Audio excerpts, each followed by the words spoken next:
আমরা প্রথমে আসবো হচ্ছিল ক্যাপকাটে। ক্যাপকাট অ্যাপ্লিকেশন ওপেন করার পর আপনারা এরকম একটা ইন্টারফেস পাবেন। তো এখানে প্রথমে দেখবেন হচ্ছিল নিউ প্রজেক্ট প্লাস আইকন, আমরা এখানে ক্লিক করব। ক্লিক করার পর গ্যালারি থেকে আপনি যে ভিডিওটা এডিট করতে চান সেই ভিডিওটা সিলেক্ট করে নেবেন। সিলেক্ট করার পর আপনি অ্যাডে ক্লিক করবেন। করার পর এখান থেকে আপনি ভিডিওটা প্লে করে আগে দেখি আমরা যে ভিডিওটা আমরা সিলেক্ট করলাম এই ভিডিওটার ফর্মাল অবস্থা কিরকম আছে।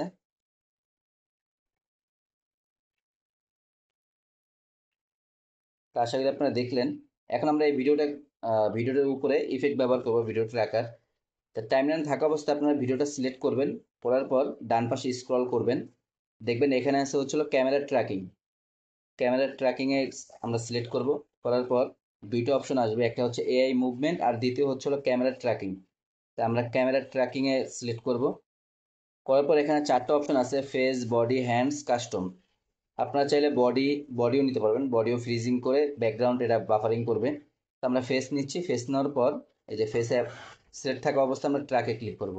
এটা কিন্তু অটোমেটিকলি লোডিং হয়ে 100% কমপ্লিট হয়ে যায়। এটা বেশি সময় লাগে না, সর্বোচ্চ গেলে 10 সেকেন্ড কি 12 সেকেন্ড সময় লাগে। লোডিং কমপ্লিট হলে ইফেক্টটা অটোমেটিকলি কিন্তু ভিডিওর উপরে অ্যাড হয়ে যাবে। তা আমাদের একটু সময় লাগবে এটা অ্যাড হতে।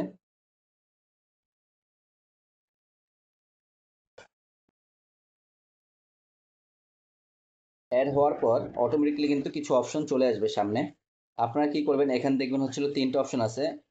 প্রথম হচ্ছিল ফিট ক্যানভাস, দ্বিতীয় কিপ ফেস সাইজ, তৃতীয় হচ্ছে হলো blur canvas. Canvas already on থাকবে, আপনারা ফিট ক্যানভাস দিবেন। কারণ হচ্ছে আমি প্রথমে ভিডিওটা প্লে করে দেখাই। দেখবেন ভিডিওর কিন্তু চারপাশে যে ব্লার যে অপশনগুলো ফ্রেমগুলো মানে ফন্টে চলে আসতেছে। এইটারে আপনি রিমুভ করার জন্য আপনাকে আসতে হবে হচ্ছিল প্রথমে যে ফিট ক্যানভাস, আপনি এটা ক্লিক করে দিবেন। ক্লিক করে দেওয়ার পর দ্বিতীয় হচ্ছিল কি ফেস সাইজ, আপনারা এটাকে ক্লিক করে দেবেন। দেওয়ার পর এখন আপনারা বড় করে ভিডিওটা প্লে করে দেখি।